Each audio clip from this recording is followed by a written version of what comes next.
Good morning. Morning. Now I know the head looks like it's very advanced.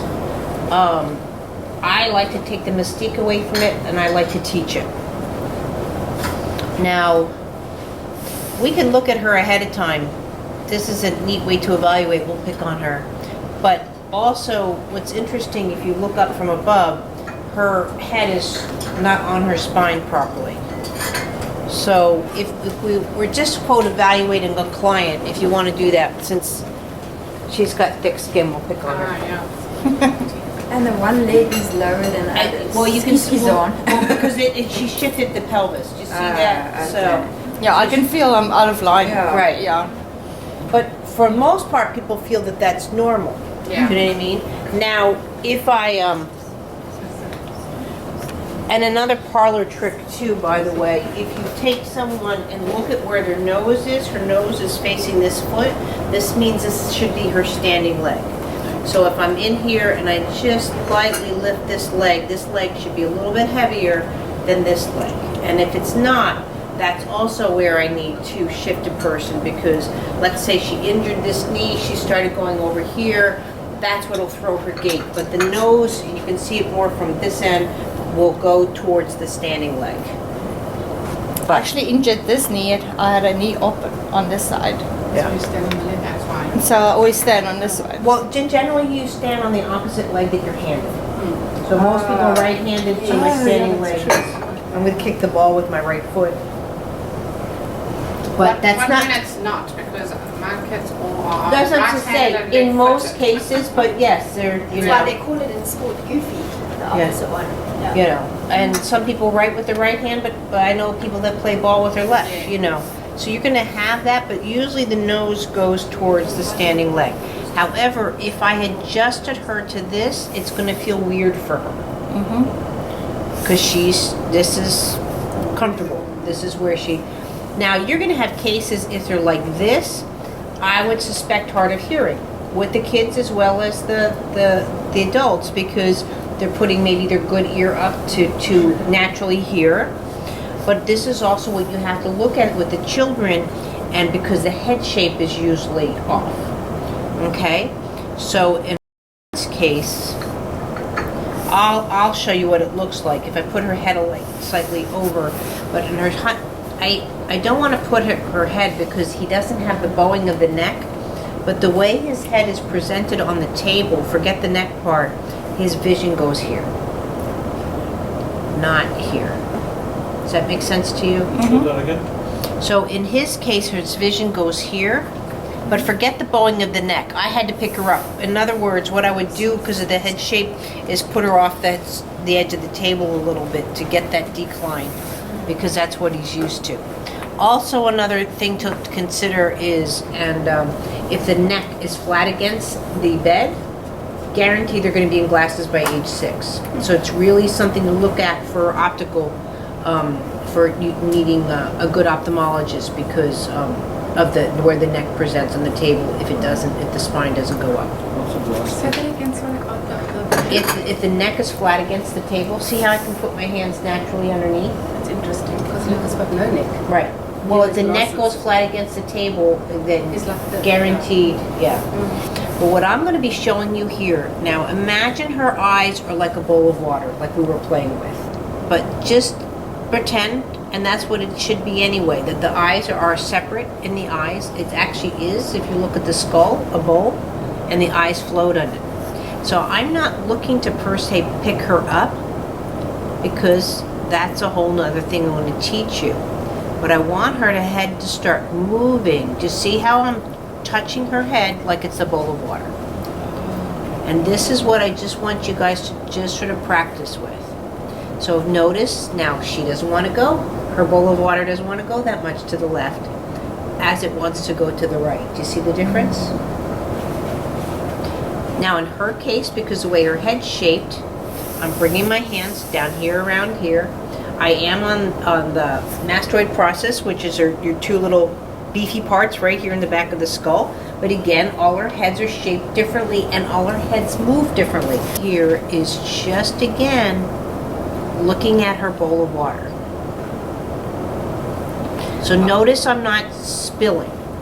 See, I'm not trying to spill, I'm not sloshing her head around. I'm just looking to see. And see, the more I do this, the more she wants to start working with me. You know, like I can get more now to the left.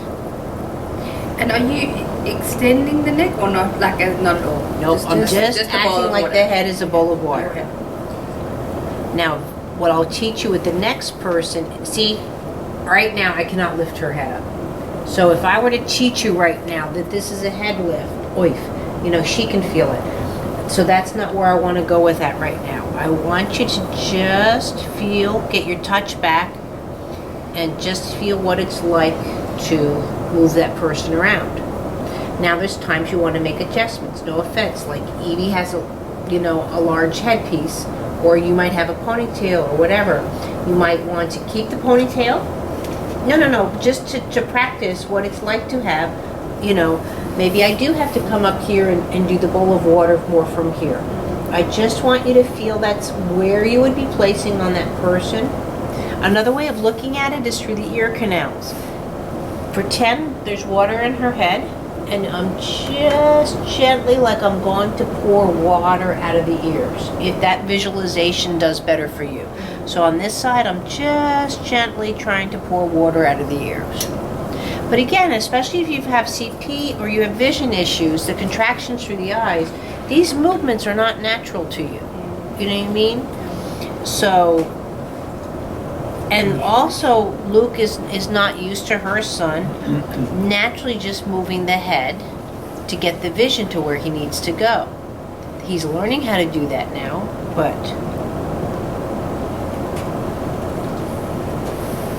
But you see now already how much nicer her head is just moving around and feeling around.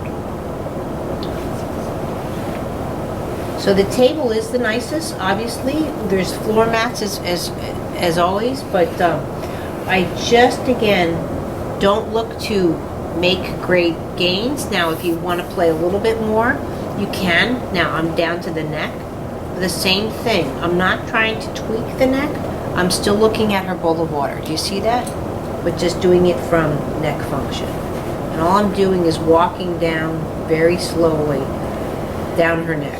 So you don't need to know if you're touching. Now see here, I get to around the third vertebrae, and she doesn't know how to rotate as nicely to the left. So I go back. But again, I'm not sloshing her. Yeah. You see that?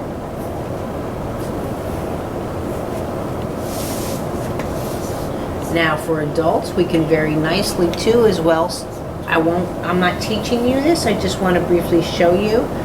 If I said now, look at Nicole, she's down there on the ground, but nice and slow. So now you see the contraction she did with her vision. Can you see that? Her head went dun, dun, dun. Go back to the ceiling. And now to Nicole. Do you see how she's learning how to see? It's really Right. Ceiling. And back to Nicole. See how I'm just working that bowl of water. But also my vision gets better. Right. No, Yeah. because you're synchronizing your body. So again, put your hands straight up in the air. Okay. Now you can see that, right? You can see your hands from there? Mm-hmm. Okay. So now put your hands down. So now if I did your head here, now put your hands straight up. Can you see your hands? Yeah, sort of. Yeah, sort of. You see the difference of him trying to, so that's where we made the nicest gains when I suddenly went here. Alright. But now I can come back and say, look at me and how he's doing this. Yeah. And then I can go back to the hand. Do you see how that's much more successful when I do it? Yeah. Versus if I said, look at me and look at your hands kind of thing. Okay. Okay? And now as he gets better at it, So it's teaching the whole head to move with. no. Right now, just think of the head as a bowl of water. I want you guys to just get used to that touch again, because I can't really stress enough. When you touch this way, stuff will happen. I know you're used to seeing, now you can go back and say, you can look at her improvements and note that from before and after. but just to experience what she's like and what she reacts to your touch is, you'll get such changes just to be hanging out with someone and doing this versus saying, you know, if I said, now I want the nose to go 3/4 across midline type thing. Do you choose, like, okay, I'm going to do Everybody, a head, or should I do a head to toe over a period I of don't time? do a head on a first date. This is very Yeah. intimate. A lot of kids, especially in the NICUs, have had lines in the head. My son has had how many head surgeries? 15? You know, that's, you're not his BFF when you start Yeah. messing with his head. I can do it.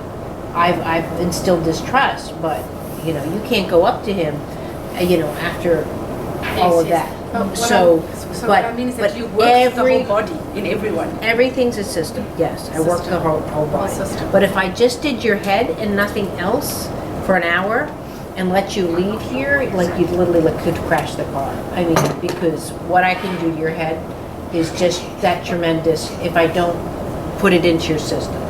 So that's why usually if someone comes to me, I want to become friends with them. I work on their tush, their whatever, their spine, their pelvis, or I'll do the whole body except for the head, like an adult. I'll do everything but the head. Usually I do 20 minutes on one side, 20 minutes, and then 20 minutes this way. That gives me an hour, we're good.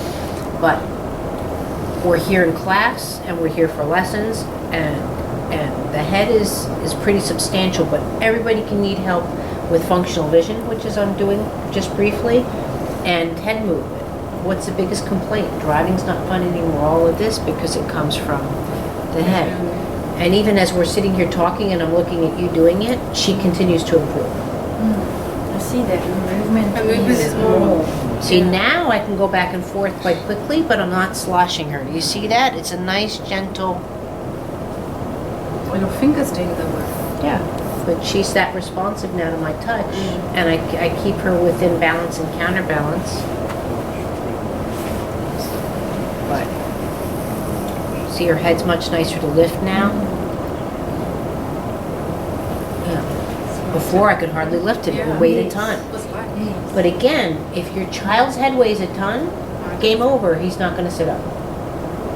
Sitting up Yeah, is it's just too labor. heavy. Yeah, it's too heavy. But it's also not in proportion. So like even if I do something like this, so Nikki, go just to her feet quickly. You're not going to do this, so just let her put your hands against your feet. So no, underneath. And standing. Yeah, there. Okay. So now push Nikki away with your toes. Okay, again.